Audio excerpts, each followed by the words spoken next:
Hi everyone, welcome to Literary Adda's second Adda with an author session. And this time we have Prashanth Srivatsa, whose debut fantasy novel, The Spice Gate, has been out in the world for around 2 months now. And also it became the Sunday Times bestseller. So congratulations, Prashanth. And I would have to admit I wasn't least bit surprised about it. After reading the book, it truly deserves, it has to be a bestseller. I would be surprised if it wasn't. Thank you. Thank you so much. Yeah, it was a surprise though for me. Okay, so let's start. And can you tell us all a bit about yourself and about Spicegate? Yeah, sure. My name is Prashanth, and this is The Spice Kid, my debut novel. So, not the first book novel that I wrote. I've been writing for, yeah, I think close to a decade. Not this novel though. I think Spice Kid started somewhere just before COVID, and it took me a year and a half to write that book. And the publishing process was unfortunately longer than the time it took for me to write the book. So after all the hurdles of publishing, I'm finally here with the book, and yeah, it's never felt better.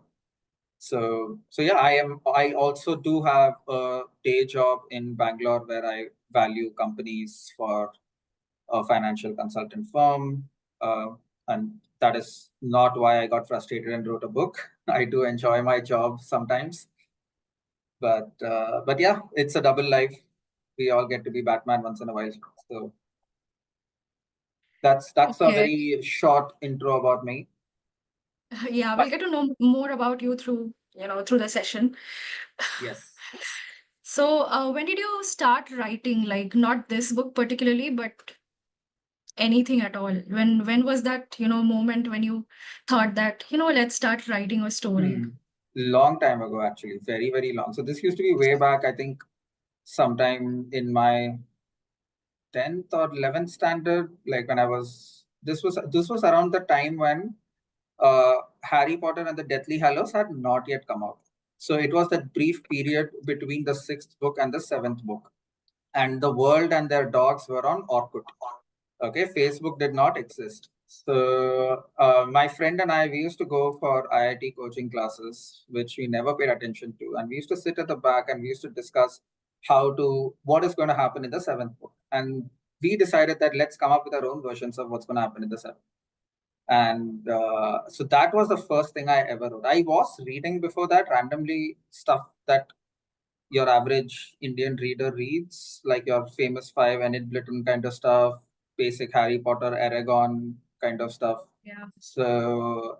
But that was the first time I tried my hand at writing. It was terrible, but it is more about how much I can exercise my imagination than how much I can prove to be a Shakespeare at that point of time. Right.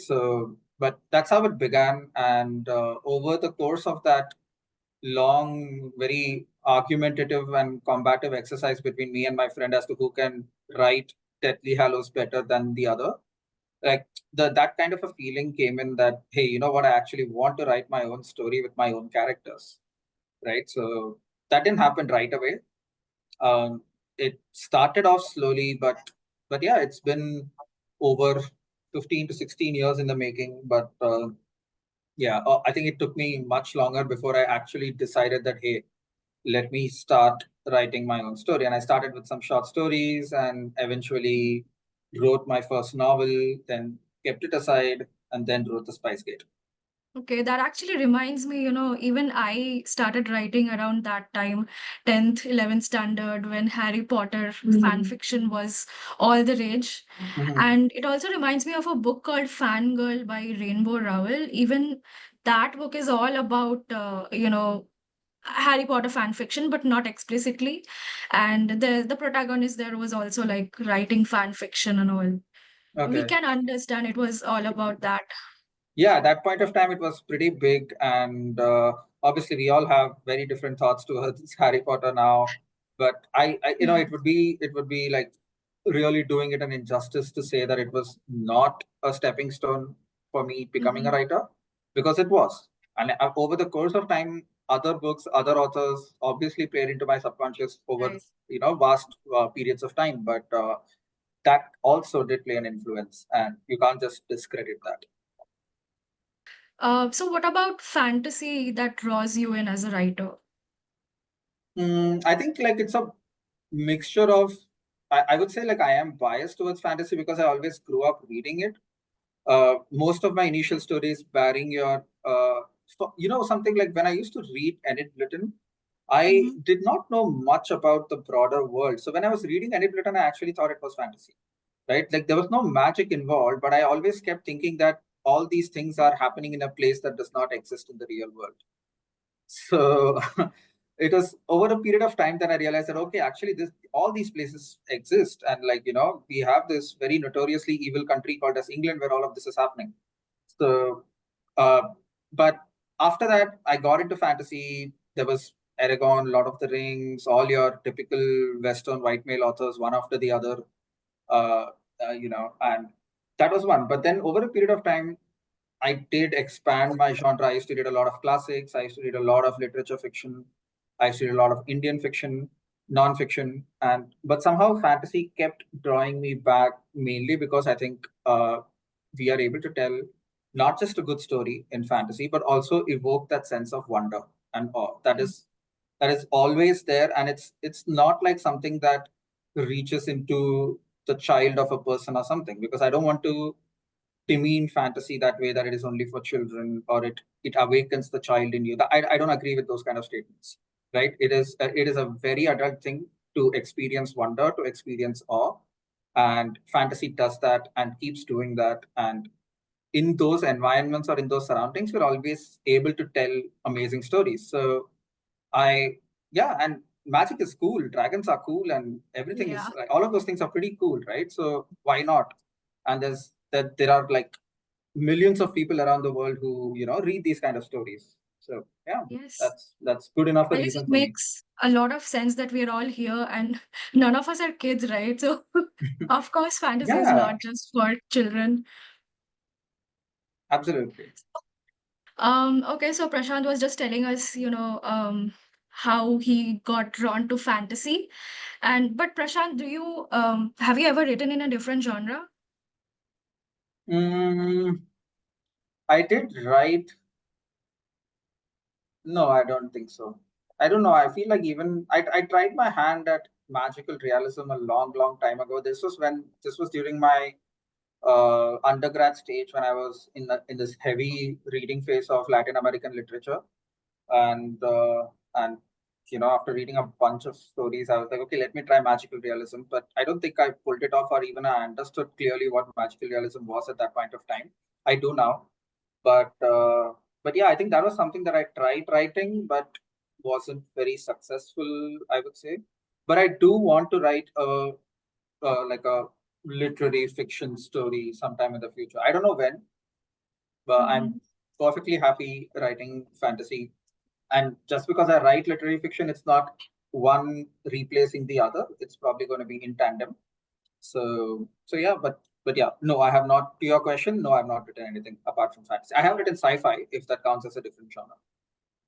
I guess, yeah, Yeah. it does. So, what about, the books and authors that have inspired you or might have influenced your writing? Many. Again, see, again, the thing is, like, I always thought that it is unfair of me to take certain authors' names because I might have been consciously influenced by them. But I feel like there are so many works and there's so many authors who subconsciously kind of invade your mind and stay there and Yeah. influence your writing process. Because especially like say when I was writing the Spice Gate, which was like a exercise of 1.5 years, right? I must have read at least 30 to 40 books or maybe even more than that in that period across all genres, not just fantasy and sci-fi. And I could feel my writing style, the choice of words, the turn of phrases, all of them changing slightly depending on what book I was reading at that point of time, right? And I had to kind of consciously either go with the flow or avoid and come back to what style I was trying to go with during those moments. So it's it's very difficult for me to say who was inspired, who was very inspiring, but very consciously, one key author that inspired me was Mervyn Peake, who is the author of Gormenghast. So I have for long tried to emulate his prose style, and I don't think I can ever succeed. But uh, his book is like a gothic. Uh, I wouldn't. It is classified under fantasy, but there are no fantastic elements except the fact that Gormenghast is an entirely fictional place. Okay, so it's this very ritualistic, kabbalistic castle of this ancient family, and of this guy, of this this scion of that family who wants to escape from that very dull and morose kingdom, and it's got 3 books, and it's a wonderful story. It's considered a classic of fantasy literature. So that was one that definitely inspired me. Closer to home, from how I try to write my characters, Perumal Murugan, Imayam, a bunch of these Tamil authors who generally write really well about the subaltern, who generally write really well about the rural parts of Tamil Nadu. So those have been like a huge influence on how I look at character, how I want to write character. So, and one book that I always love revisiting is Italo Calvino's Invisible Cities. So that always, I used to always go back to that every time I was a little unsure of how to describe each of the 8 kingdoms in the Spice Gate, right? If I was ever getting lost, I used to go to Invisible Cities. I used to read a few random chapters in there. And I used to get this rush of imaginative juice that used to just come in. And I was like, okay, now I know what to write. So, so that always helps. So yeah, uh, these few authors have definitely played a big role. Nice. So you said that, your writing was getting influenced by the book that you're reading at the time. Mhm. So, how did you manage to always come back to the uh, tone you were trying to keep for your book? I think what used to happen is that every day before I started writing, I used to read what I wrote the previous day, or sometimes even what I wrote a couple of days before. Or at regular intervals, I used to reread entire sections of the book that I've written. So I could sense those transitions happening in my voice, in my style, and then I had to sit and alter them. It is very difficult for me to realize it as and when I was writing. Sometimes I would. Sometimes I could tell that, okay, you know what, this is a phrase that is lifted right out of some other book that I'm reading, or something very similar to that. So I would be like, no, I don't think I should do that. Or does this make sense for my book? Things like that. Not from a very plagiaristic standpoint, but more from a very language usage standpoint, whether Right. this made sense. I don't think the changes in subtleties of language or it was never affecting the plot or the character, in just the way I was presenting them on paper. So Yeah. that would change. And yeah, sometimes I would consciously go back to what the style that I was aiming for. Sometimes it just made sense to continue with that small shift in tone. So Yeah. yeah, why not? It could have been done like later in the process, of course, like during Yeah. editing stage. Yeah. Yeah. Okay. So we're done with the introduction, the first section of this session, and Joey has successfully joined us. So I just wanted to tell the audience that you can drop your questions in the chat box, or if you have any questions as of now, you can raise your hand. Okay. So now we are completely diving into the world of the Spice Gate, and we want to know the inception of the story. Like, from where did you get the idea and when did you start, finally working on it? I know a lot of people have asked me this question, and I honestly don't know. I have no idea what triggered the inception of the Spice Girl. I would say that part of it always came because I wanted to write a story set on the Silk Road. I used to read a lot, like at some point in the past 6 or 7 years, based a lot about Chinese history, Mongolian history, and history of the ancient and medieval trades across Central Asia and West Asia. So all of that was very fascinating for me, and I knew that I wanted to write a story set in the Spice Gate on the Silk Road. But again, because I wanted to write fantasy, I wanted to write it in an imaginative form of the Silk Road, right? So that's Right. where the rough bare bones of the idea kind of came in. And from there, it kind of, I was thinking of like, how can I uh, make this world more magical? And one of the things that I first thought was, okay, the Silk Road is something that is so vast, complex, and interconnected, which involves multiple empires and kingdoms and countries. And replicating that is not something even historians attempt. Even they choose certain specifics. So what I thought was, why can't I eliminate that distance altogether? Why can't I just remove that complexity altogether? And that's how the concept of the spice gates first came into being. That, okay, here's now this tool that I have from which people can go from one place to the other in a blink of an eye. There's none of those complexities involved along the Silk Road. But what always stayed on the back of my mind is, no matter how convenient or how many obstacles you want to remove, the systems are always such that there is always someone who's going to benefit from it. There is always someone who's going to be oppressed by it, right? So that's where the character of Amir came into the picture. As to, okay, here's this boy, here's this guy who is transporting spices through these wonderful magical gates that takes him to great new lands, but still he's quite unhappy. Why is that so? So that's where like the story of the Spice Gate kind of begins. And I think that was like the initial idea that I had of this character in this kind of a world, and everything else kind of came later. That sounds really interesting. And we can also see that each of the spice kingdoms like are based on a particular spice.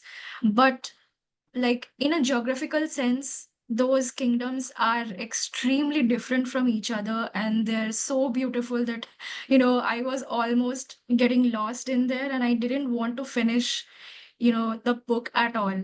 So, what inspired you in a geographical sense to create each of these kingdoms? So, I mean, one thing was I wanted them to be as distinct as possible. The second thing was that I tried to be as authentic to the places where these spices are grown in abundance, in terms of not from a geographical standpoint, but from a geological standpoint. The kind of terrain that is there. Like, for example, Janak, where cinnamon is grown, like, it has a lot of rice paddies. It has that kind of a coastal weather, which is again very similar to, like, you can say, the coastal parts of Sri Lanka, where again cinnamon is grown a lot, right? So I tried to kind of, I did a lot of research about what is Of the course. climate that is needed for the growth of certain spices. Where do they grow? Do they grow inland? Do they grow more along the coasts? How long it takes for them to harvest, etc. So what other plants or things grow around them in those kind of climates? And I wanted to set up those cities primarily so that each of them are different, because I don't want each of the cities to be able to replicate what the other city has. That's how the world building sticks, because each kingdom can only make one spice, right? So it's like you're kind of constrained by that geological setup of the world. So it's not like someone from the other city can come and bring a secret of or know-how of how to make the spice and start growing, because that would be very easy.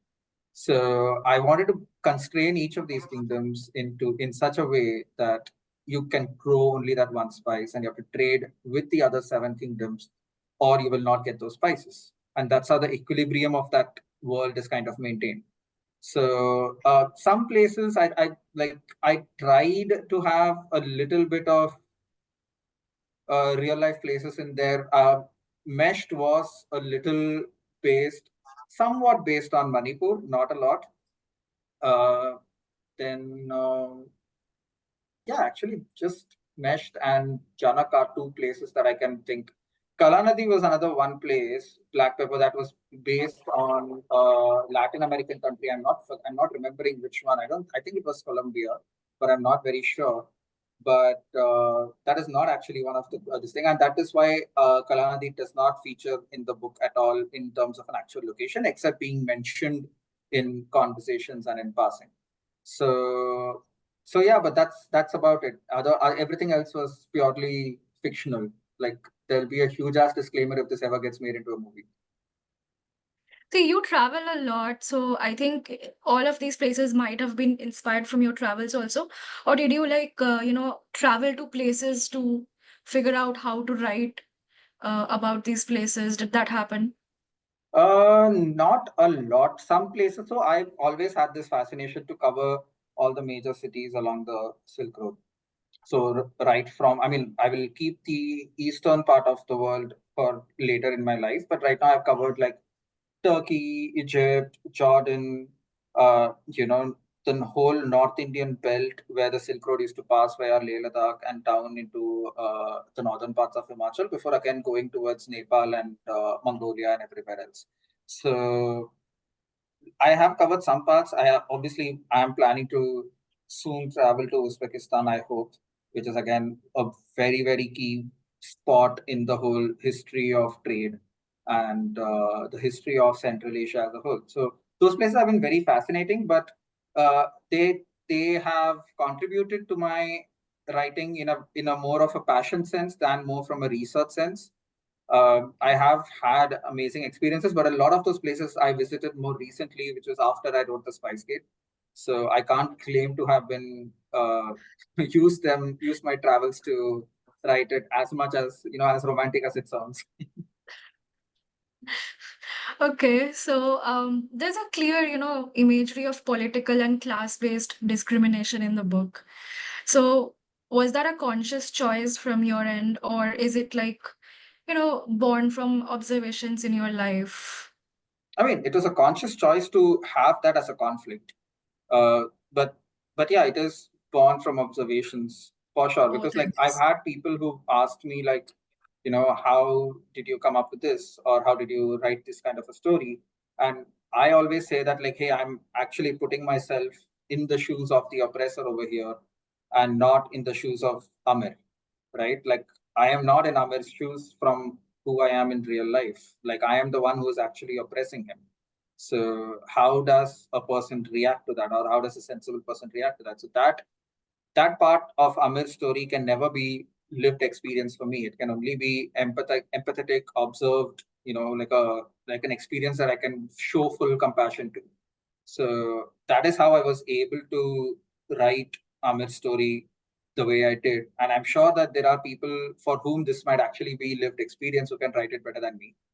But yeah, this is the best I can do with how much I can feel in his place. So yeah.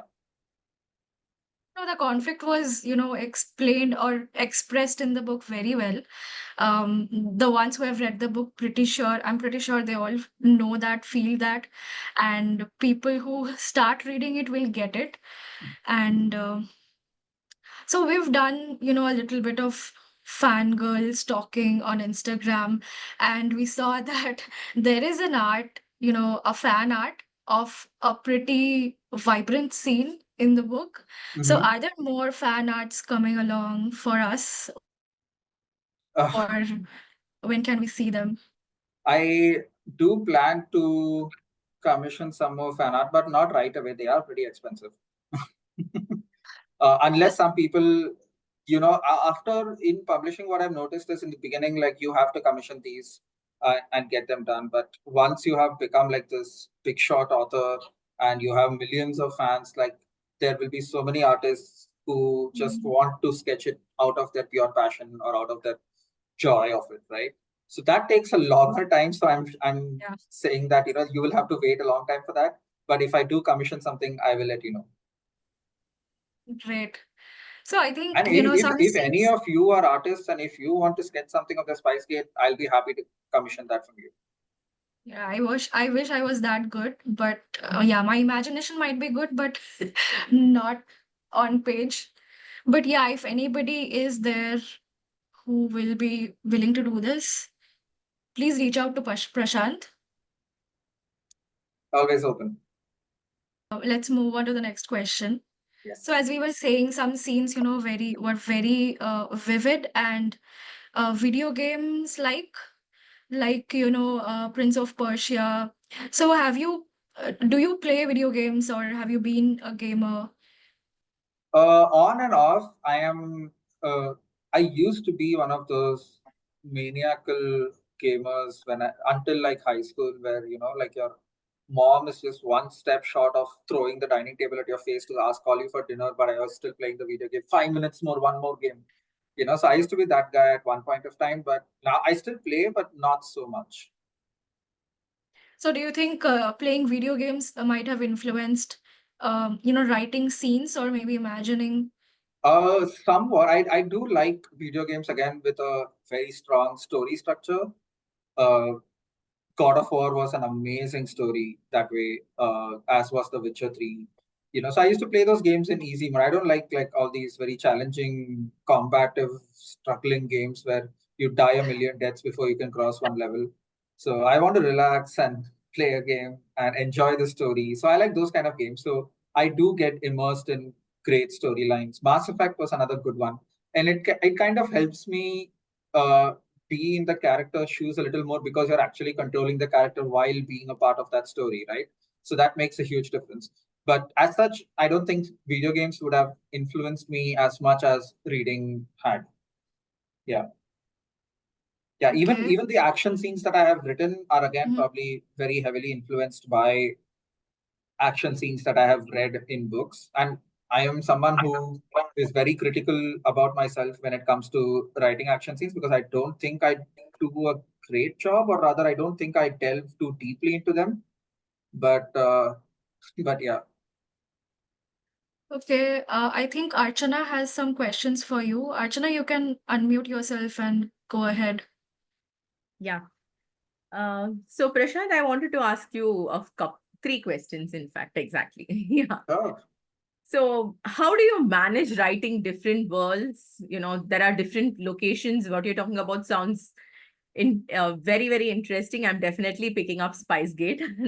Yeah. So how do you manage writing these multiple characters and different worlds across books? You know? So it's oh. a challenge writing a series of books, I think. If you're doing it in one shot, have you already finished the rest? Or No, are so this is a standalone. The Spice Gate is a you standalone standing? book. It is not a series. So it's just It's not one a book. series. Yeah, yeah, Okay. yeah. It is just one book, but in this itself, like I mean, the consultant in me comes alive when I open Excel sheets and start drawing tables, and there is a lot of pre-work that often goes into it, and all of which I count in writing. Like there are times when I wake up at 5 o'clock and I'm typing furiously on an Excel sheet, and my partner walks in dazed and confused at around 6:30, and like, you told me you are writing, and I'm like, yes, I am. you know so all of this does count as writing, and but yeah, I think that is something that, again, it works differently for different people. Some writers are very comfortable of just draining it out like a pensive kind of a memory out of their minds and just putting it down on paper, especially for a world of this size where I have 8 different kingdoms to manage and so many characters. It does help to have some cohesion or organization around that. So Right. yeah, Excel sheets are the unromantic answer. And okay, so that brings me, I think, to the next one when you spoke about 5 o'clock. So, how was your writing day like, especially Hmm. since considering you have a full-time job Yeah. So and family? Spicegate I used to write mostly early mornings. I used to wake up around 5:30. I used to write till like 7:30, couple of hours. Not always productive. I used to have cheat days, just like all of us. So, but those were usually my only hours. Like after I come back from work, I did cheat at work also. I would like sneak into some cabin or unoccupied cabin, and I used to write in my office also sometimes. That was very few, but like it did happen.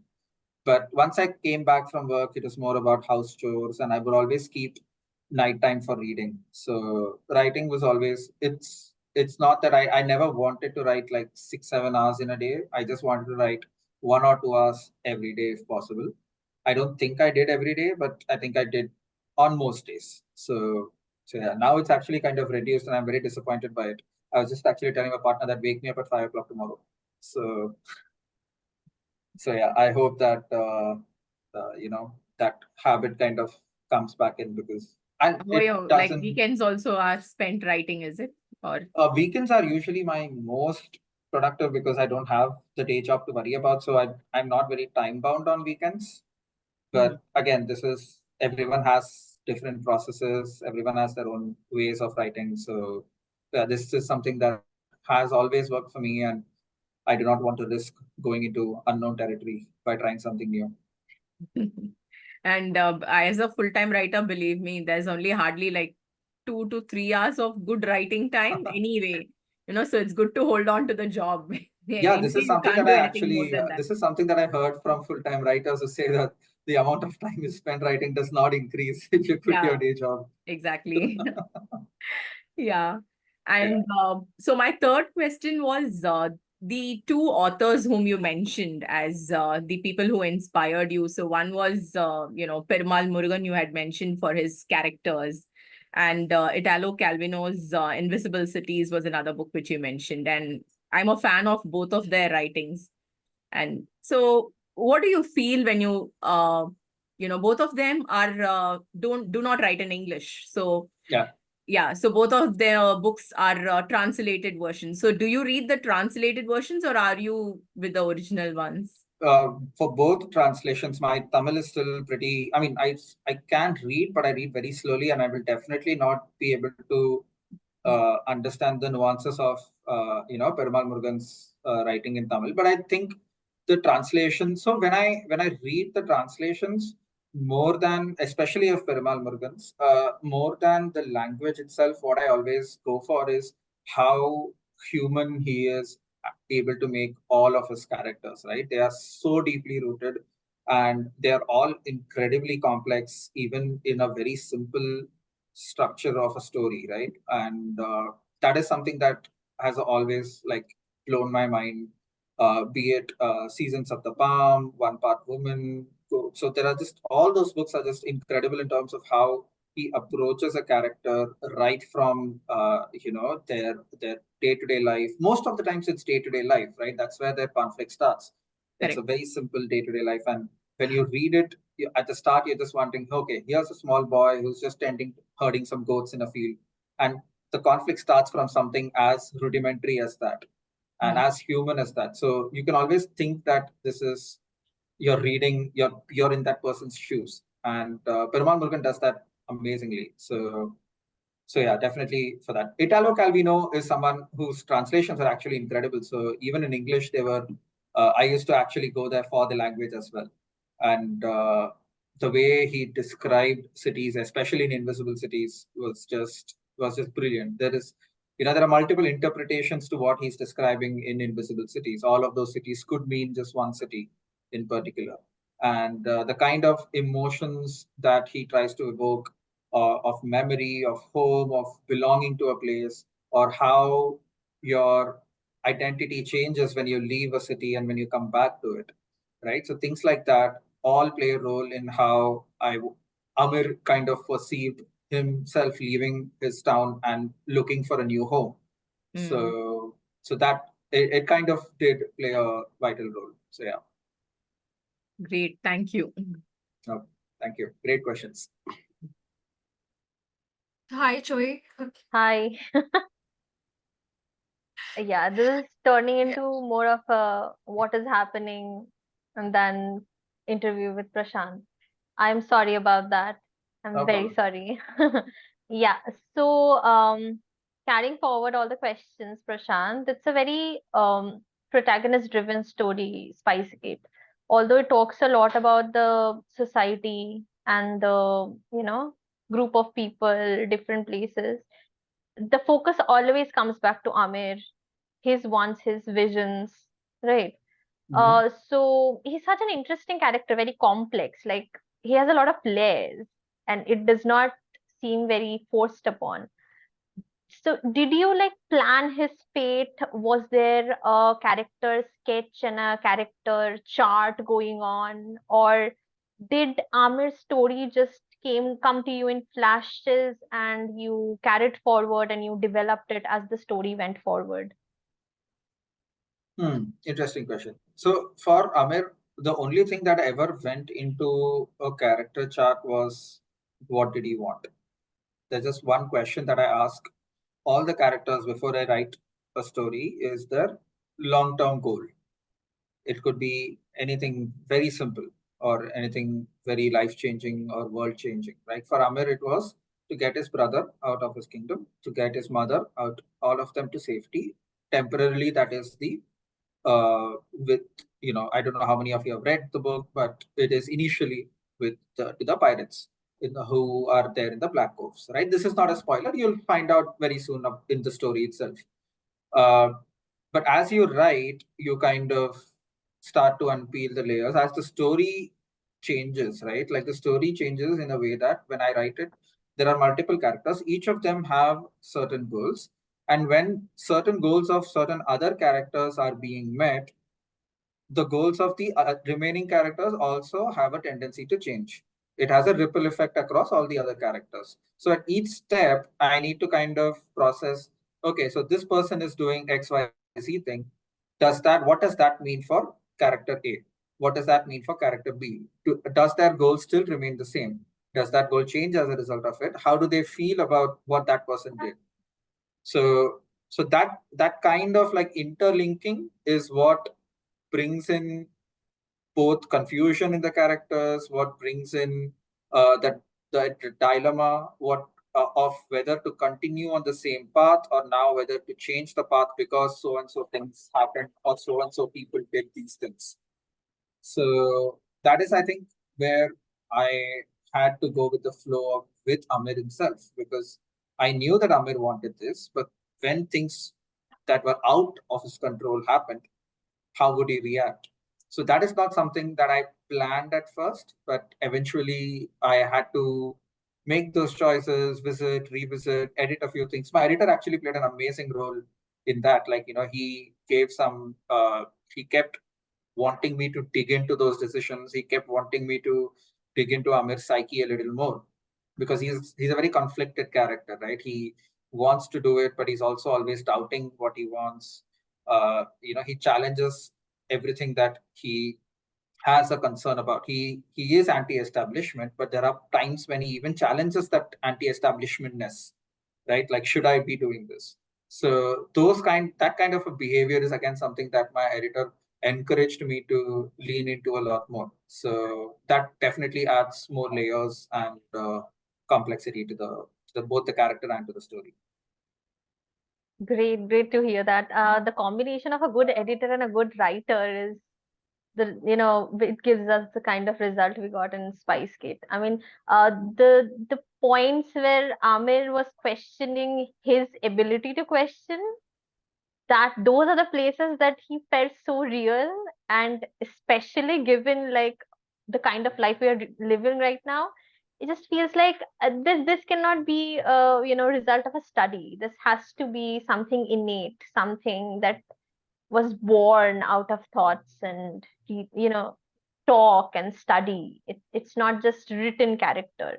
So I was like mesmerized, to be very honest. I was mesmerized. I haven't read a concrete character like this, so complete character like this in a very long time. Thank you so much. Anywho, my fangirling later. There is another point I was very blown away with. That was your ability to talk about the raw side of a society, of a world. So we have seen a lot of world building, of magic and systems and parallel worlds and multiverses. Laws are changing, beautiful things, bad things. But nobody talks about the ugly things, There was a time, I know, I was talking to my friends about Harry Potter, and we were wondering, Hermione is a girl and they are in a forest in Deathly Hallows. There are things that she needs, sanitation and hygiene. How do they deal with that? Yeah. And nobody talked about that. And nobody talks about those things in books. But here in Spicegate, the entire concept of mouth is very original. Like, it's a living, breathing digestive system, sort of. And I won't give the spoilers away, but reading that part was very shocking to me about Amir's first encounter with the mouse and the rest. And did you feel uncomfortable while writing those parts? Because sometimes I felt like you were enjoying them. The way you wrote, it was like, yes, I get to write this. It's my work. What was Yeah, going more on in of the your head? latter. More of the latter. I mean, those are difficult. things to write for sure, but that doesn't mean that I was not enjoying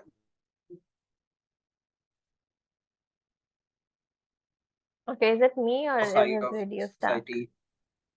And that was a very conscious choice, and that's why I did not like hesitate to add as a content warning for human feces, right? Because there are people who are disgusted by it, and I wanted to tell that this is something that Indian society uses to kind of actually categorize a lot of people, Yeah. so or associate people with that. So that is something that was a very conscious decision. And again, if I Mm. go deeper into it, that's more spoilery in nature, so I'll again stay on just the periphery of things.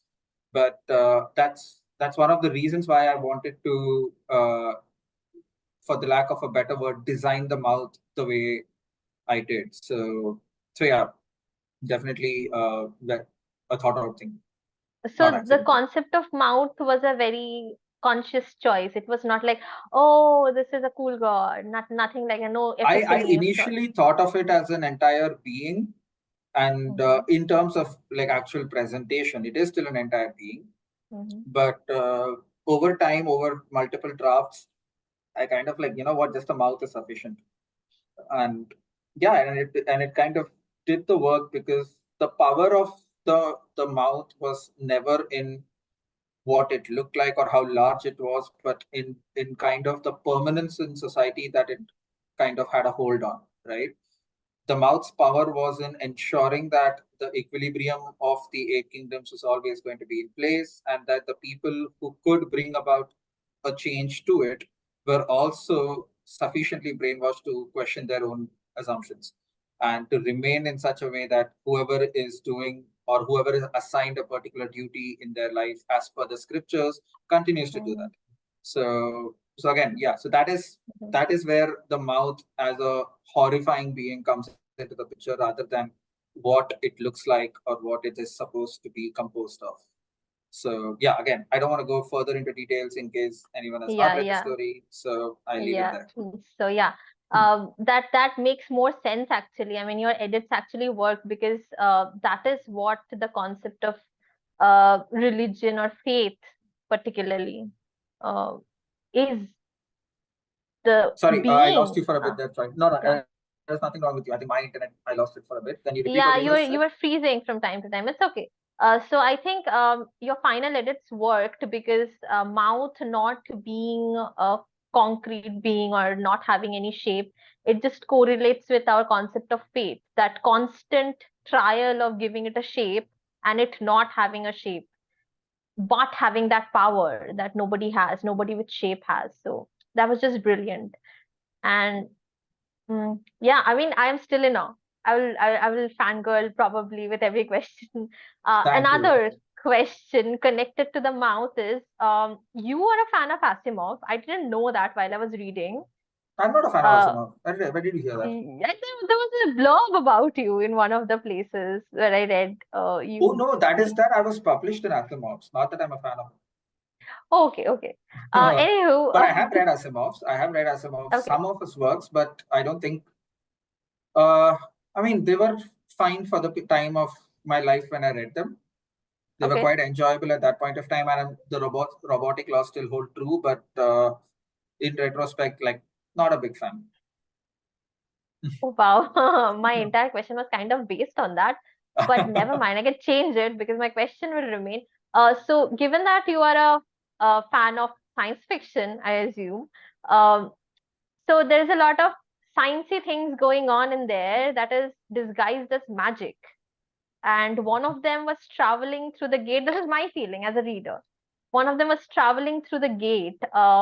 It kind of describes the whole concept of traveling through a wormhole, if Kind it of. was possible at all, being torn apart and put together again, and the kind of pain of traveling through warp speed.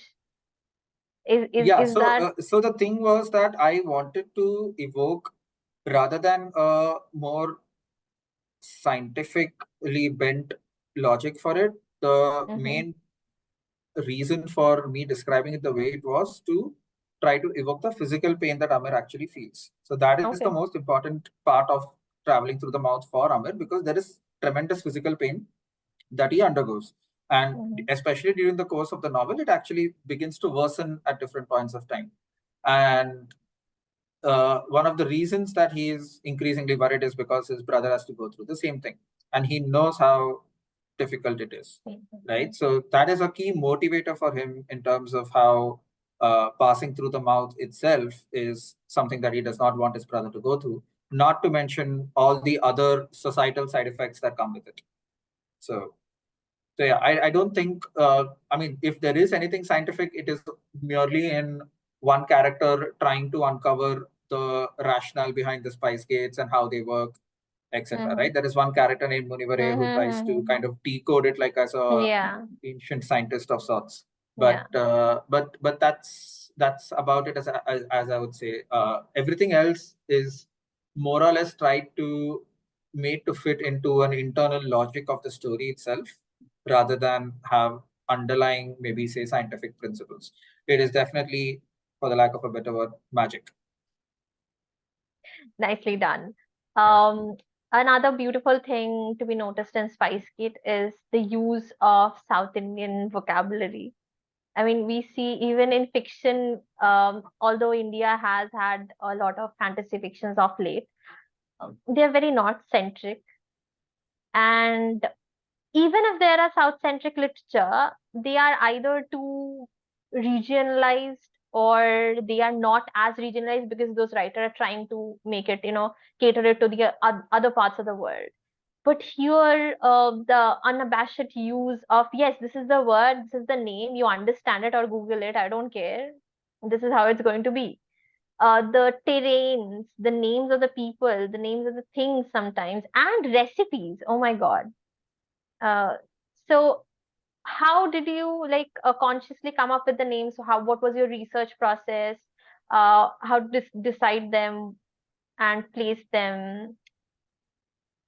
Yeah. What So made you think that this is going to be the type of names that are assigned to the characters, if you know what I mean, without giving away too much? yeah. Yeah. No, so a lot of the names are names that I am largely familiar with through different works, but also that, especially for, I mean, there was a little bit of wordplay involved in some places, not a Mhm. lot, I would say. Uh, with regards to the usage of South Indian language, again, more specifically Tamil, is only because I am somewhat proficient in Tamil, and I know that people within Tamil, all not just of different classes, but also of different castes, each of their own dialects, each of their own specific choices of words. Even when you swear, an upper caste person uses different words versus a lower caste person, right? So things like that those are things that I've observed over several years, as well as researched, and I wanted to I wanted to ensure that that authenticity is definitely there. Um, Anything more, it is not from a point of view of merely to create authenticity. I would say that even if I did not regionalize any of it, I would still assume that this book is still sufficiently Indian simply because I wrote it and not for any other reason, right? So, that would apply to any Indian author, right? You could write Star Wars, and that would still be called as an Indian science fiction because you're Indian, and that at least that is my principle or philosophy.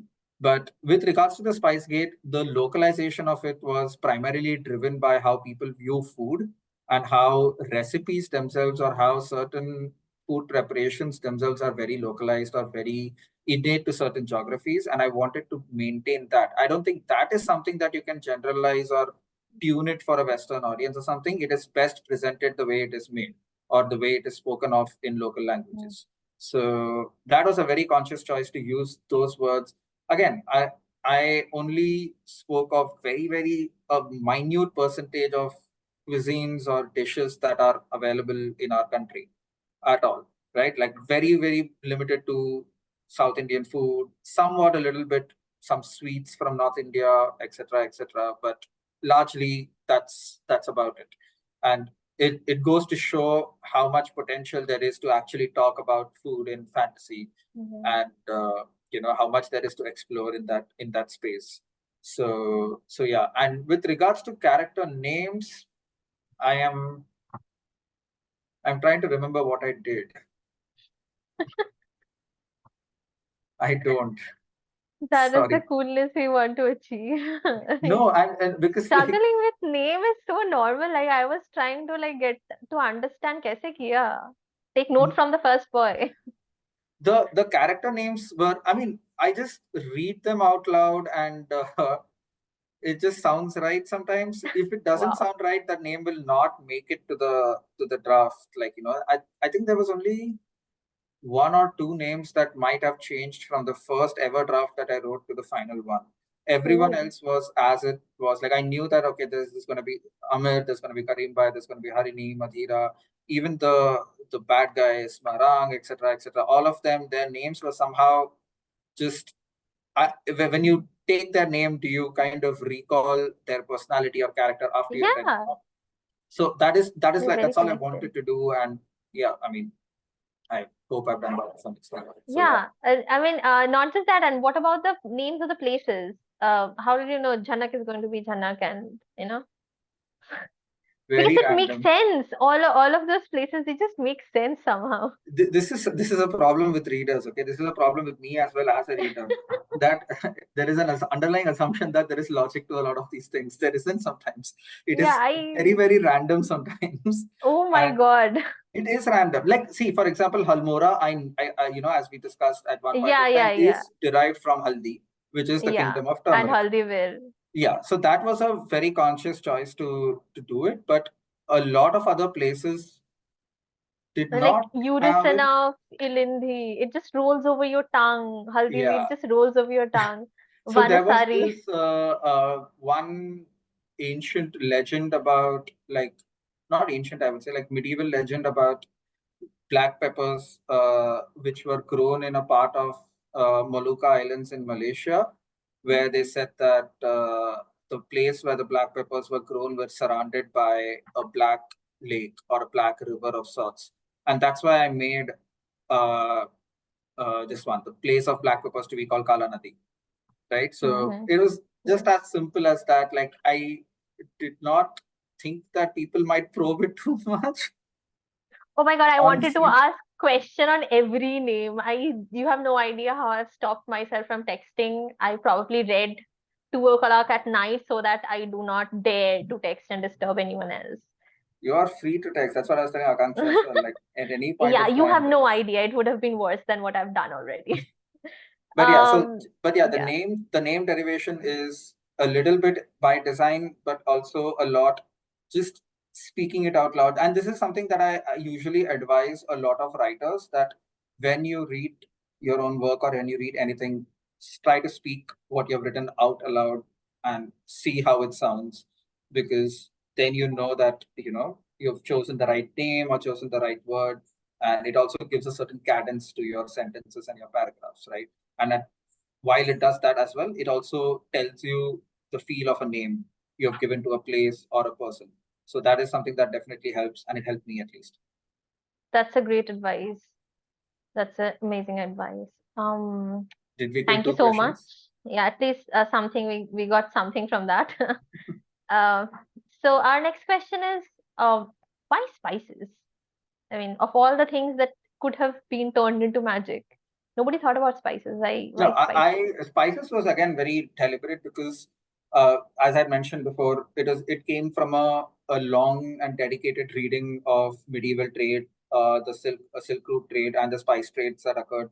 So it is purely born out of my passion for that particular topic of history, and I it is also very fascinating and fragrant and colorful. So why not? So yeah, it's entirely from that this thing. There's no Paying an eureka moment. homage to your, yeah, paying an Yeah, homage to it your was just study. something that I was always very interested in reading about. And I was actually at one point contemplating writing a story on glass blowing, right? Because Okay. there was again a point during the medieval trade where Syrian, Iraqi, and Venetian glasses, right? Like glass blowing and making of glass and Mm-hmm. exporting it to the world was such a Yeah. huge and incredible business. Now it's obviously spread through the world and there are modern ways to do it, but the practice of glass blowing was a very sacred art which was confined to only a few places, right? and there was a lot of mysticism associated with it. There was a lot of legends and myths associated with it. So that is again one aspect of the medieval trade that fascinated me, just as spices was on the other side. So that's simply the only reason. This could have as well been a story about glasses. Oh, cool. Nice. We are expecting a story about glasses now. I did start writing one. You- It's somewhere lying half shelved. Yeah, fine. We will remind you. Don't worry about that. So, anything else you would want to talk about the making of the book, the world building that we haven't already asked you, and you could not speak about it because the right question wasn't asked? Mm, I did think about this when you sent me the questions, but I don't know. I feel like anything more would go into spoilery territory, and I don't want to ruin the experience of discussing too much or providing too many viewpoints on a certain topic, kind of like building a certain perception even before someone reads the book fully. So I think uh, it's great to induce people to read it, but it can be counterproductive if you suddenly have way too much information about a book and its characters. So yeah. So, I we think are no, I think reserving. we have covered a good amount of characters and world building. But if you have any, obviously I'm all game. Yeah, I think we have asked a lot of questions. Now it will be like going into the territory of spoilers. So we are reserving this question for, LA special question when we are done reading all of us. So that's why you need to join our group to get to know what he has to say. Yes. Yeah, I'm sure like once everyone in LA or anyone else from outside, whoever joins, we can always have a spoiler including discussion. Yeah, we That we is, will. Don't worry about it. Oh, yeah, don't worry about it. it's a pain for me to talk about the Spice Gate without getting into spoilers. I struggled that a lot in the Bangalore event when the questions were such that I had to keep controlling myself to be like, no, no, no, no, no, I should not say that. No, I should not say this. I mean, So, right in this section, I had so many spoilery questions that so yeah, it's yeah, difficult. very much. But yeah, we will Because we get want there to very know. soon. We will get there Yeah, very soon. There's always a statute of limitations beyond which we can discuss these things yeah, freely. So yeah. yeah. So now we are going into the more publishing experiences and your advices kind of section. So at what stage of your writing did you think about, okay, I will publish my work? Or was it even from before you were starting to write, you knew you wanted to publish, you wanted to make it public content? Hmm. No, I always wanted to publish. I did Mm-hmm. not write from a particular to please a particular audience or anything of that sort. But I always knew Mm-hmm. that whatever I wanted to write, I was hoping that it will one day get published. And the Okay. first draft, I kind of very quickly dismissed as absolute crap. And I started to edit that myself, and I sent it out to a bunch of beta readers. This was almost like 4 or 5 years back, maybe longer. And once they came back with some comments, I did another half round of edits, and then I was like, okay, this actually makes sense as a story. And that was when I was like, okay, let me figure out what the process is to go out and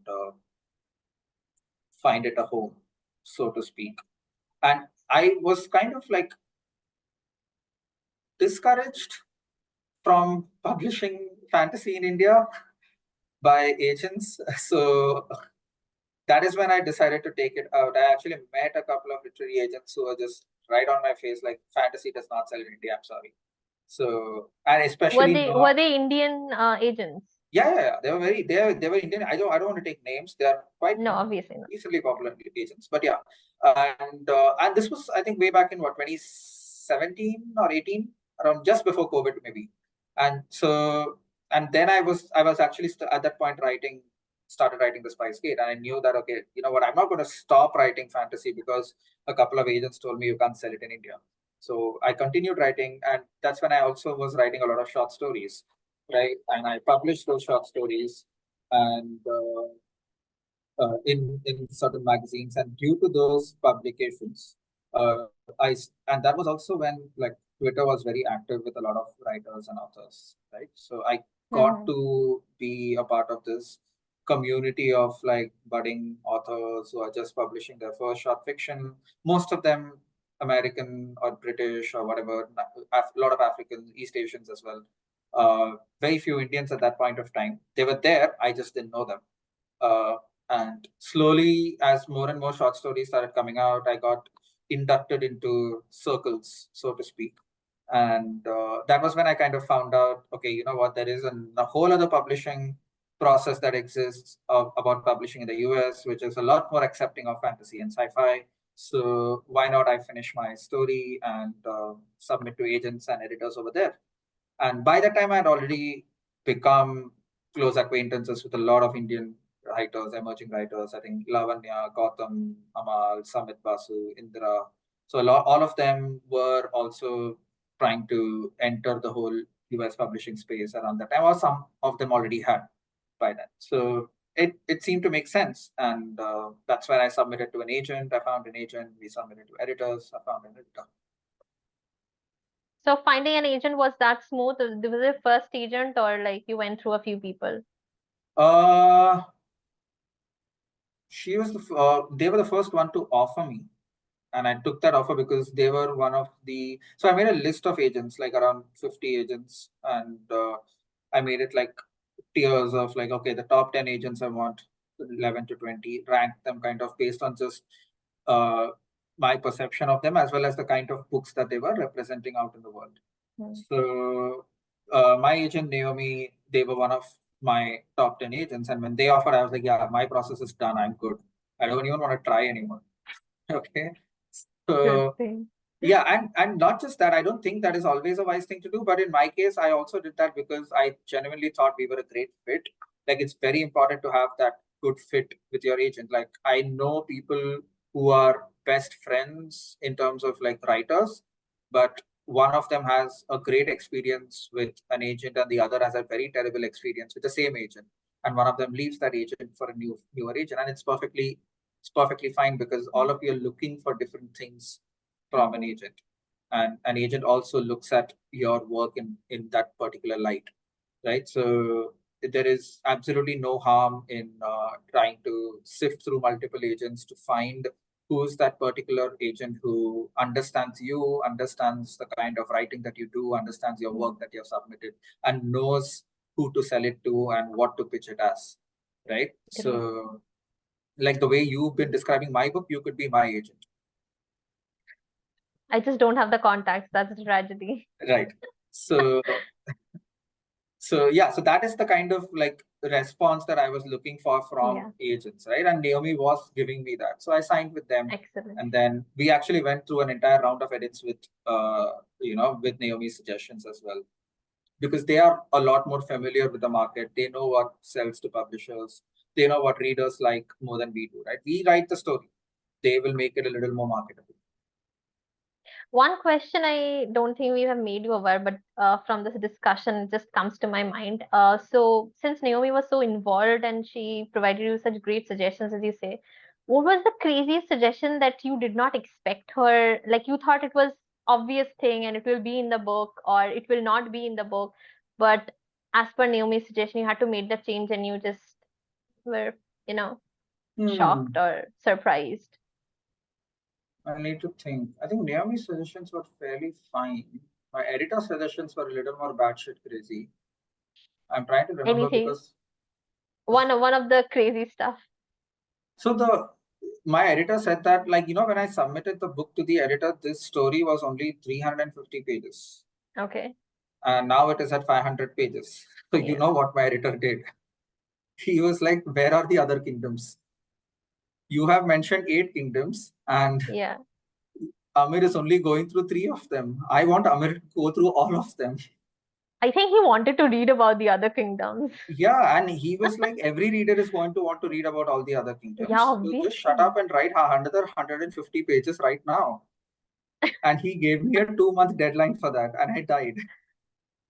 I am so glad you did it, because when I was reading it, I wasn't expecting all the 8 kingdoms. I was expecting it would be set in 1 or 2 kingdoms and there will be history or otherwise. But once I started reading it, there was this kingdom hopping that was happening. So I was just looking Yeah, forward, which kingdom are we going to next? So it did feel like an adventure in terms of, Yeah. kingdom hopping. I need to know what the people look like. I need to know what they eat. I need to know, like, because you mentioned these sweets that are specific to a certain kingdom, and I'm like, okay, I need to know more about these. So I was disappointed when a couple of them did not show up, because I was yeah, Yeah. completely expecting that abhi to ye baki hai, the book cannot Yeah.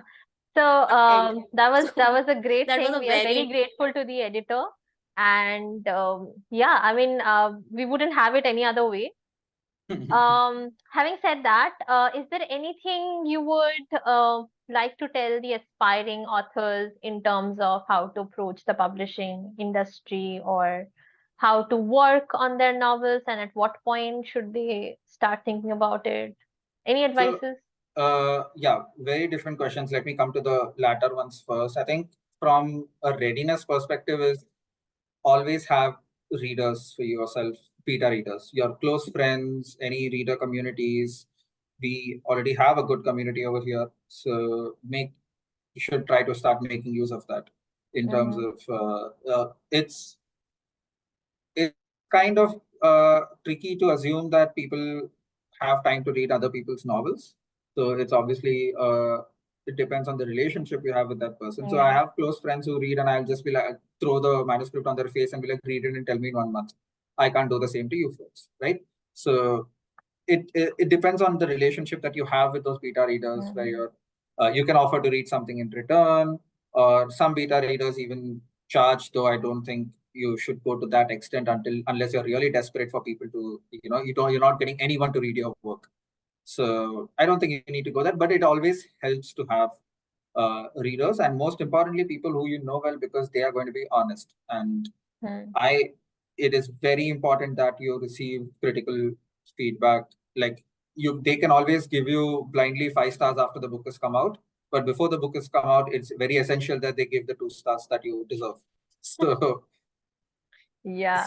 and that is, I think, the most important thing. And once you've gone through their comments, you can always like challenge them on certain things. And it is very Yeah. natural for us to be defensive in when they say that this is not working for me, and you're starting Mm. to explain, no, this is why I did this, Mm. right? So kind of overcome that. Finds the And plot hole loopholes and stuff. yeah, and there are a lot of, like, you'll be surprised as to how many genuine comments, like when a third person comes and actually looks at it as.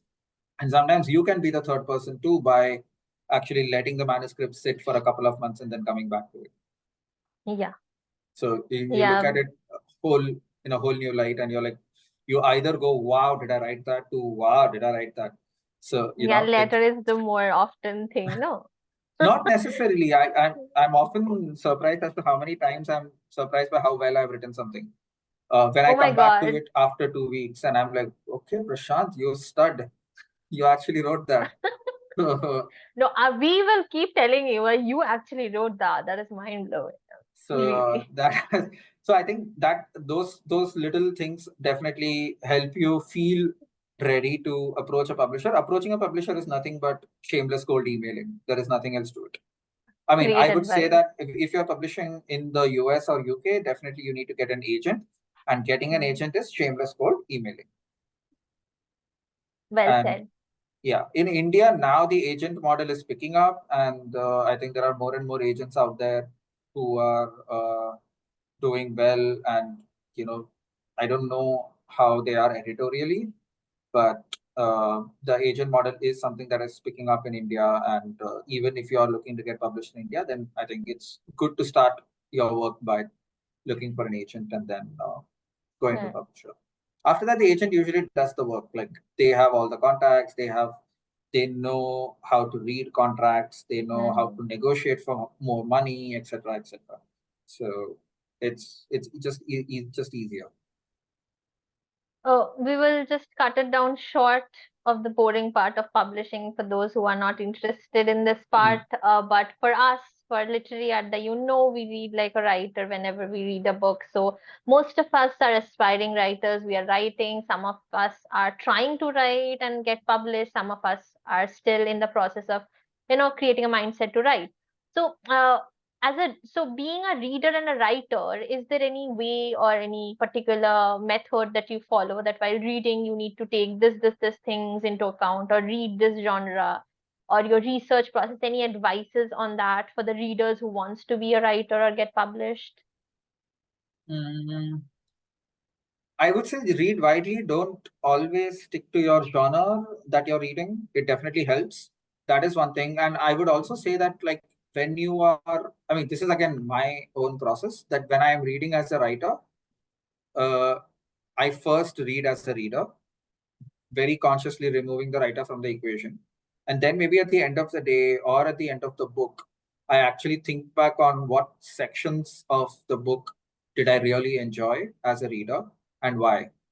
So a lot of the work as a writer comes when you're reading, comes for me after I finished reading the book, or after I finished reading a good section of the book where I've taken a break or something of that sort. When I can think back on how did I finish this overnight, or why did I take 1 month to read this measly 50 pages. So that is what helps me understand, rather than on a line basis. Okay, this paragraph looks interesting. Let's see how they have done it. How did they connect this and that? So for me, like, that slightly bigger picture of how to keep the reader's attention flowing, how to make them think of certain things.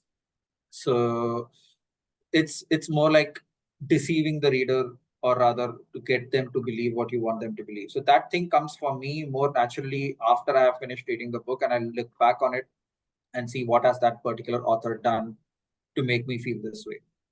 And because you're a writer, you'll be able to arrive at the answer sooner than otherwise. Again, that's just my process. No, There that is are a very, very multiple. good advice. I mean, even as an attempting writer, I kind of tend to think more often on the line of why it was written, how is this possible, blah, blah, blah. And I think, yeah, taking a step back will be more helpful Yeah. than And I thought. one more thing that you need to do: stop calling yourself attempting writer. What Okay, you are thank is a you so much, probably sir. what you are is an Understood. attempting to find your book in a bookstore author. That's all you are. Everything else is you're already there. You're an Yes, author, you're a sir. writer. Understood. Yeah. Thank you so much. Let's skip to the fun part of this session. Hey, this has been fun all this while. What do you mean? Oh, great. Yeah, now we are going to the short part of the session. Pratisha, you want to take it or should I continue? If you ask like that, she's going to say you only continue. You can continue. No, it's okay. So here are some quick questions, some fun questions that you have to reply to whatever comes at the top of your mind. Okay. A book that you would highly recommend to all of your readers. The Tombs of Atuan by Ursula Le Guin. Okay. You need to write that down for us in some time so that we can just I post can it. type it out. Oh, great. Okay, done. Oh, thank you. What are the spices you can't go without? Ginger and turmeric. Ginger because, like, Good tea. answer. Turmeric is Flavor. something that I usually put in a lot of food stuff that I cook. So yeah, I feel like the two of them are the most necessary. I can maybe survive the apocalypse with just those two. Yeah, you probably will. I mean, as per Indian moms. One underrated Indian dish that deserves its own fandom. Underrated Indian dish. Underrated. My God, you're making me think. Quick. Idiyappam. Idiyappam? Yeah. Right. Idiyappam is a noodly thing, no? Yeah. It is Yeah, like it's right, like a right. distant cousin of the idli, but like a enemy of the, like, I don't know what. It cannot be an enemy. It just goes with everything. It does. It It's does. And perfect. idiyappam comes with not just idiyappam. Idiyappam comes with this very coconutty veg stew that they make. Sometimes that instead of veg, Yeah, you have yeah, like yeah. this chicken stew as well. So Yeah, the either of white one, the those. veggie Yeah, the chicken. Yeah. pearl Oh my milky God, white yes. one. I mean, it's like noodles or idli or like food, main It is food or fun noodles, food. but in that round idli shape. Yeah, like when you're eating it, it just satiate all of your cravings. Yes, it Right? does. That's a great answer. Great. I am so glad I had Idiyappam for the first time like a year ago. Now I understand the emotion. Otherwise, I wouldn't have. Okay, so if you had to choose one kingdom to live in Spice Gate, which kingdom would it be? Talashuk, easily. Okay. Always. I think it's the most fun I've had writing a kingdom. It is so chaotic. It has this, it's just so fragrant. There is such a festive atmosphere throughout. And it is where ginger is also made. So there are so many chai walas just Obviously. loitering around the streets. And it was also some of the coolest like scenes that I wrote that, transpired in that kingdom. So yeah, that kingdom always. Great, great. What is your favorite historical era? The the Middle Ages around somewhere between the 11th century to the 14th century. Yeah. Clearly a fan of chaos, no? Full Black tea or bloodshed masala and chai? violence and empire downfalls. Yeah, we can see that now. Black tea or masala chai? I think we know the answer, but still. Masala chai. Black Obviously. coffee though. Okay. But it Mhm. has no masala. That should be a blasphemy That's in the fine. Spice Kingdom, no? Black coffee is just it's more habit and energy boost than Is that poison, by the way? Is that where the concept of poison comes in? Makes sense. I I'm trying to remember what particular drink I was thinking of when I designed the poison. Like I know it was like this dark blue liquid like one kamikaze shot that you have, but but I don't know what I had based it on. I don't remember it. I will invent something and tell you. You have to believe it anyway. So it's fine. Okay. So I think we have come close to the session. Any other question from the audience? I do Yeah, have one quite a few second. questions. Yeah, I think Neha has a question. Can we have Neha? Yeah, I think Neha Hi. has posted something. Yeah. Uh, Once you have a germ of an idea, how do you develop it? Like, do you create an outline and then write, or do you start writing right away? How hmm, much time do you attribute to brainstorming initially, and when do you decide that you are ready to jump in and write? hmm. Wow, So I think good question. the first one, how do I develop it? Yeah, I think there is an outline that goes into it first. Like for me, at least, it definitely matters that I have an outline. I cannot work without an outline. The outline is not very detailed. So I generally have the first layer of outline is okay, this is where the story starts, these are the main characters, this is where the story ends. This is what the characters this is how the characters change. This is what they want in life. Do they get it or not? That's the bare bones. Then I add like certain steps to it. Again, very rough, and they are more like checkpoints to reach that particular goal of sorts. Again, all of this in like either in an Excel sheet or a Word doc or one of those Scrivener pages or whatever else tools that people use, right? And from there, I actually outline every chapter in like 3 or 4 bullet points. Some of these chapters, I just make it up along the way. I'm not even kidding. Like I'll finish chapter 3, or I would have reached a checkpoint. I won't know what to do. And this chapter 4, I'll start typing out random shit. Sometimes it'll make sense. Sometimes it'll not make sense, and I'll have to go back and change it. But you just it. I don't think I can afford to stop at that point and lose my way. So I'll just like go with the flow and ensure that I reach the next checkpoint in some way or the other. The place in between these checkpoints are what I let my subconscious mind do the work, or rather some level of planning. There are planners who or plotters who do even that a lot more diligently. I wish I can do that, but that will require a lot more time. But for me, uh, when I have that rough outline of chapters and those checkpoints, that is when I start writing. I know that, okay, this is how it needs to be. And these are the characters. This is how they have to change from this state to that state. So, yeah. How much time do you attribute to brainstorming initially, and when do you decide that you are ready to jump in and write? Ready to jump in and write is that how much time do I attribute to brainstorming?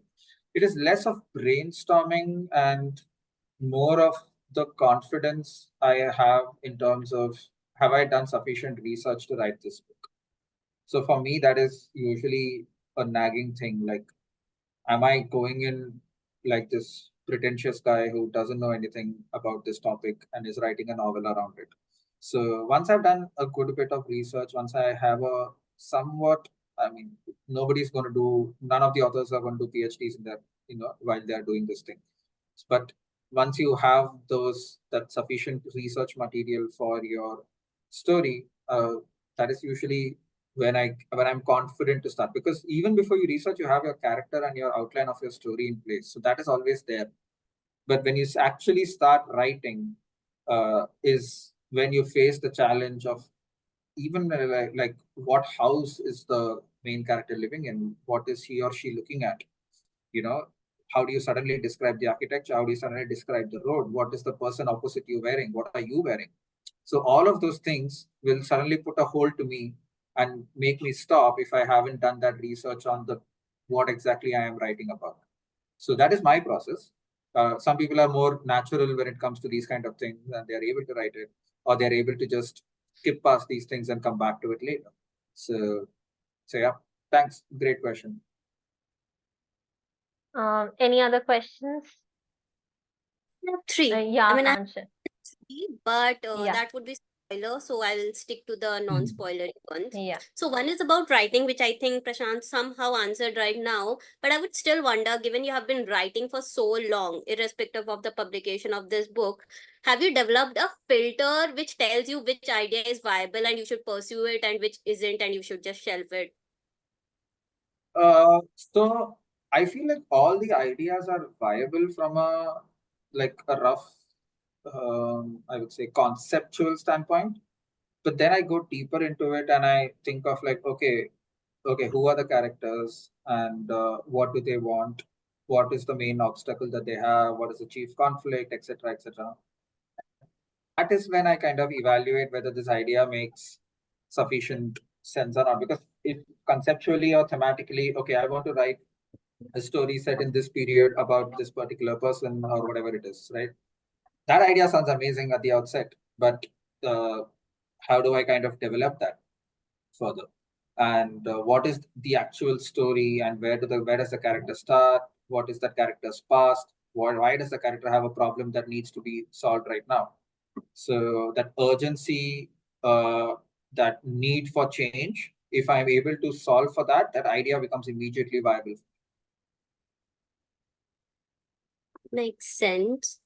The next question is about world building and story. How do you balance that in reading a fantasy and also writing a fantasy? Like, what is the importance? Should the world building overpower the characters or the story or plot line? How do you balance both of the aspects, the story as well as the world building? I think more of the world building should come from the characters, right? Like there is obviously in the Spice Gate there is also ample world building aside from the characters. But even after I have finished writing the Spice Gate and as I grow into becoming a better writer every day, I have learned that it is always better to have more and more of the world building coming from your characters than independent of them. So what do your characters observe? What are their mannerisms? Okay, everything, something as simple as the kind of slangs they use, how do they address each other, what kind of clothes they wear, what kind of foods they eat, but not from a matter of fact perspective, but more from an opinionated perspective. So that gives character to that particular character as well as gives some flavor to the world.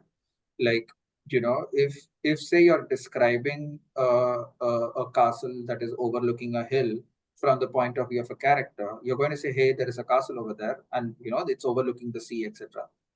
But if you say it like that, ugly ass castle is not something that I want to enter. It looks precarious over there. You automatically both give some character to your character's opinions, but also describe the world in the process. Right. So this is a very bad example that I'm giving, but you get the gist of what I'm trying to say. Right. So that is something that I am increasingly learning. And I would also advise like more and more writers to do that. Try to make your world building come come out or rather shine through your characters' viewpoints. And it also helps when you have multiple characters, say you're in a group of 2 or 3 people, or you have someone, a companion who you're traveling with, right? Your main character, and they both view the same things in different lenses, right? They have their own biases, they have their own preferences. they might go to a tavern to have a beer. One might even like the beer, one might hate it, and one might prefer something else. So all of that gives flavor both to the world as well as to the characters. So I think that is something that I approach to a good extent in Spicegate. Not enough is what I would say, and that is something that I want to approach a lot more in the works that I want to write, because that is where I feel like the balance will come more effectively between world building and story. Yeah, I think the way you put different characters together, because the characters that you put together in this, let's say, adventure, they do not have similar mindset or similar goals at all. That is like one of the biggest things that I was intrigued by, because I mean, I immediately sort of went to Harry Potter, where there is one goal and everybody's supporting Harry, or someone is against it, but they're not in their team. But here, different people had different goals, and they were put together in situation where they had to work together. And I think that was very beautifully done. I do not want to discuss it because it will lead to spoilers, but that is one thing that I was like completely intrigued with. And anyway, I'll move on to the next question, which is about publishing. Uh, as you mentioned that people are not very keen about publishing fantasy in India, which is not the case in UK and the US. I mean, I think I heard Samit Basu also tell that in UK and US there is a whole different fandom for fantasies and sci-fi, which you don't see in India even when you go to book launches or discussions. So I was wondering, with your book in particular, which is so rooted in the oppression that we know is very Indian. Let's say, for example, the caste system, and the way you have described Amir's experiences and how he feels about the gate caste and the above folks and everything. How did you think about it, with whether the Western audience will be comfortable with it or accept it? Because I went to the Goodreads and I read the reviews, and a lot of people were uncomfortable with that aspect of the book. So how did you perceive the perception of this book by the Indian audience, which may or may not read it as much as the Western audience, which will more likely read it because it's a fantasy? Yeah, I didn't care much about that kind of. Uh, yeah, so I mean, like I know that a lot of them actually there are reviews that they don't.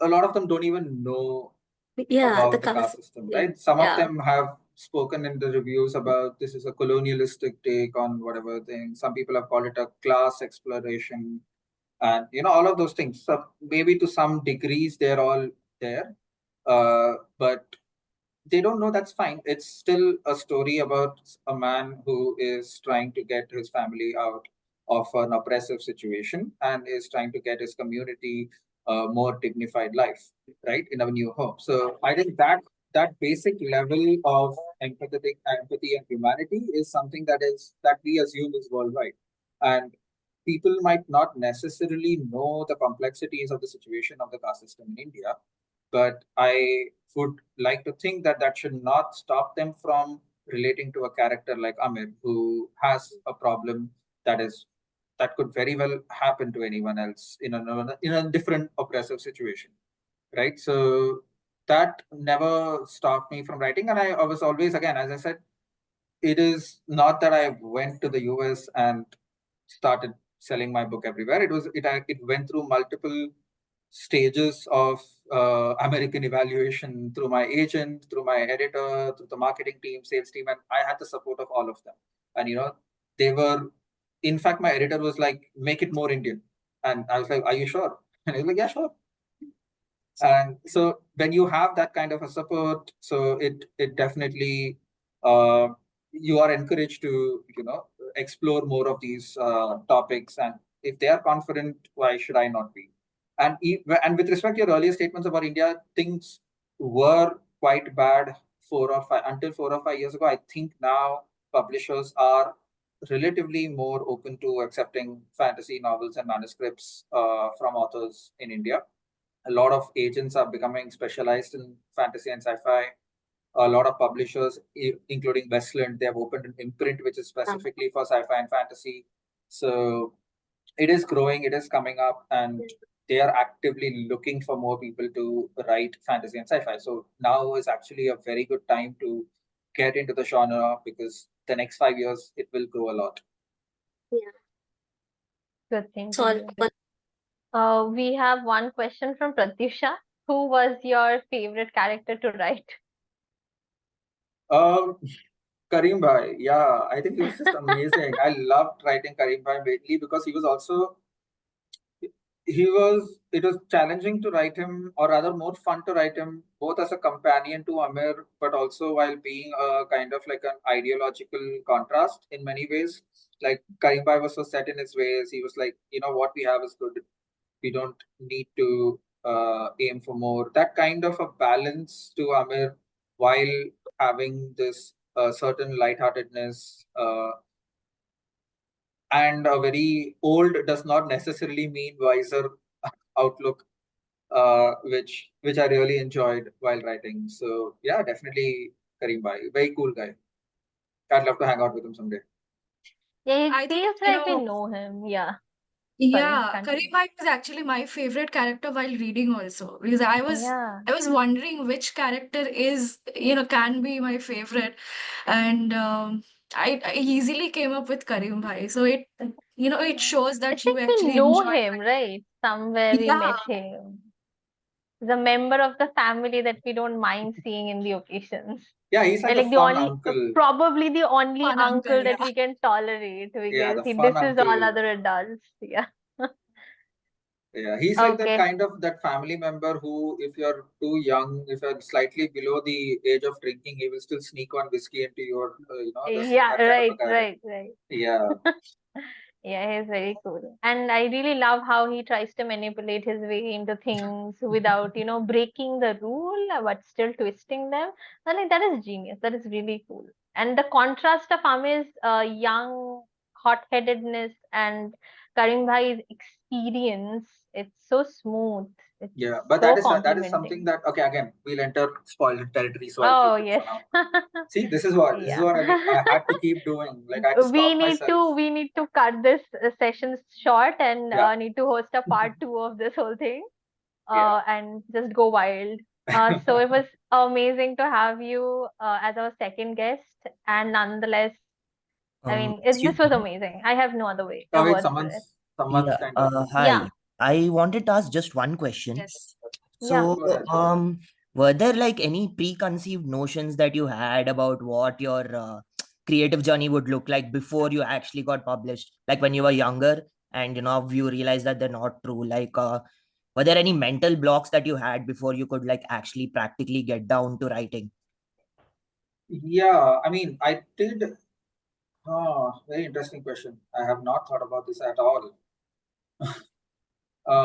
Preconceived notions, mental blocks. I mean, in terms of what I wanted to write, I think I've always wanted to write fantasy, and I did that. I always wanted to write fantasy based on Indian culture, traditions, not necessarily my myths, and I think I've done that.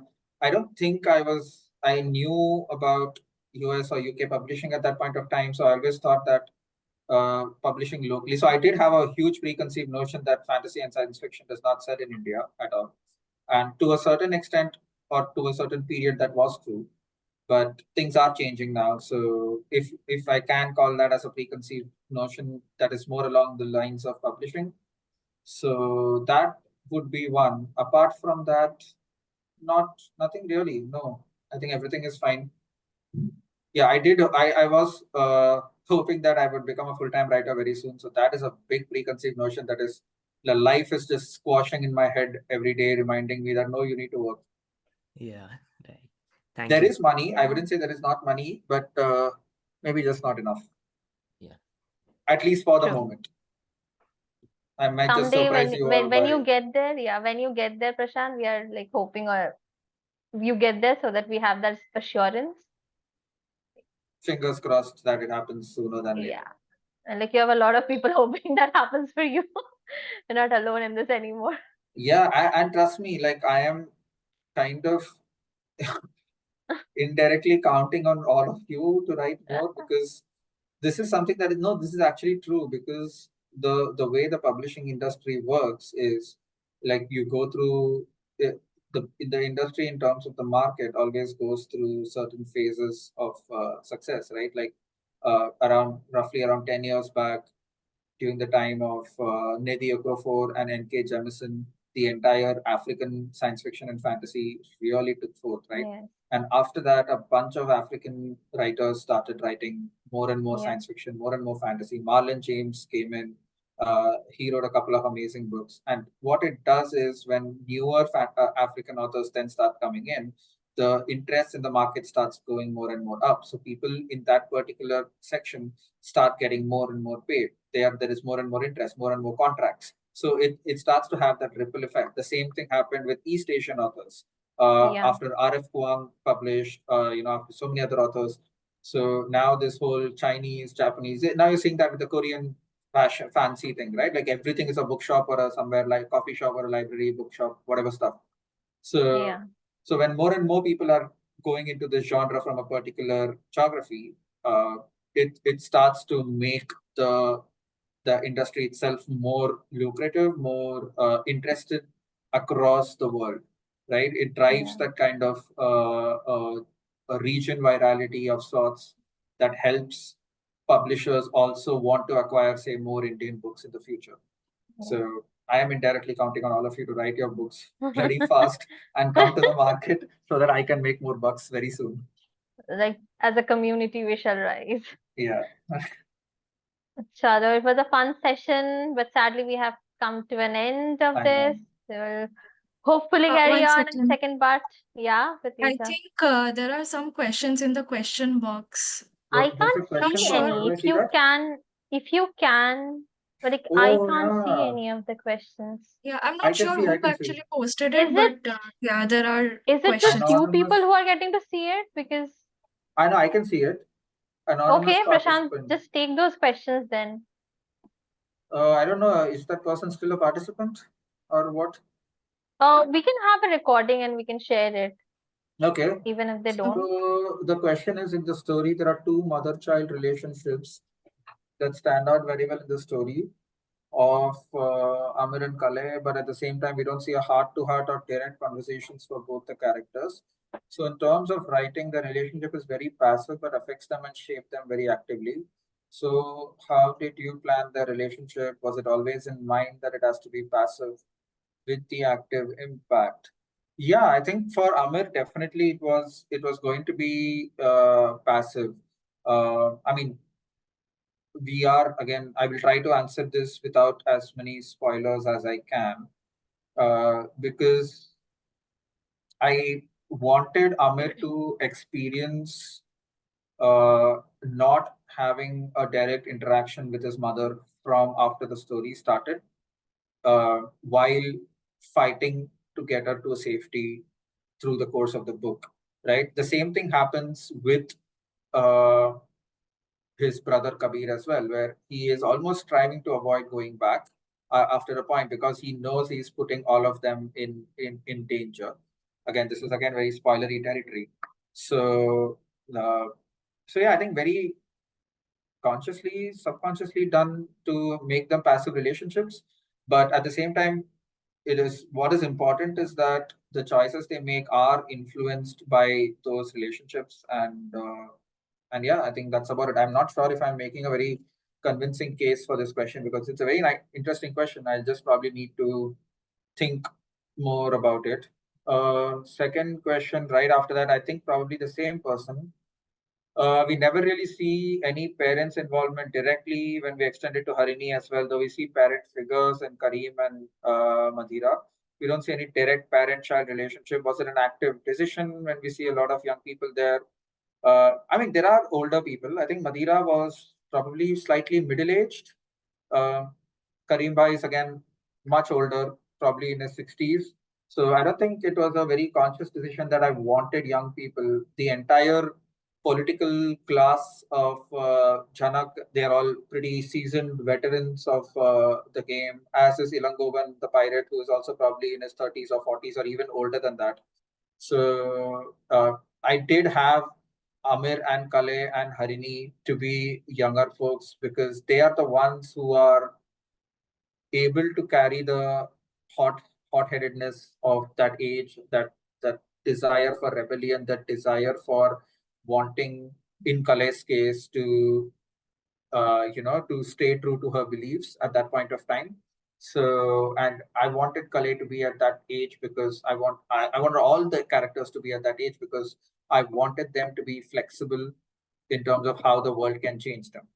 Right? Older people, in essence, generally are a lot more or a lot less malleable to change, as evidenced by Karim Bhai.